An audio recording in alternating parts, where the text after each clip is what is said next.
Hello and welcome to Daily Tech Tutor. In this video, I'm going to tell you how to fix GoodShort's new voice control not working. So let's get started with the video. First, you need to ensure that you are using the latest version of the GoodShort app. You can go to your Play Store, or if you are using an iPhone, you can go to the App Store and search for the application. Make sure that if you are getting an option of update here, you can click here and update the application. After that, what you have to do is you need to verify that you have enabled all the permissions for this application in your settings. Go to the settings, search for the application, and here you will see an option of permissions. Click on that. Here you will see three dots at the upper right side. Click on that and then click on all permissions.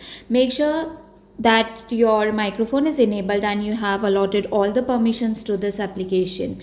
The next step will be, again you need to go to the settings, click on back, and here in the GoodShort application you need to go and click on storage and then click on clear cache at the below right corner.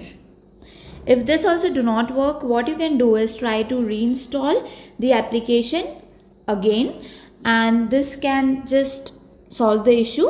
And you can also test your device microphone. You need to confirm that your microphone is functioning correctly and that is not the reason that is causing this issue. You can try making a call or recording a voice memo. If the issue persists, your microphone may need the servicing. So this is how you can solve this issue. If the tutorial was helpful, please like and subscribe.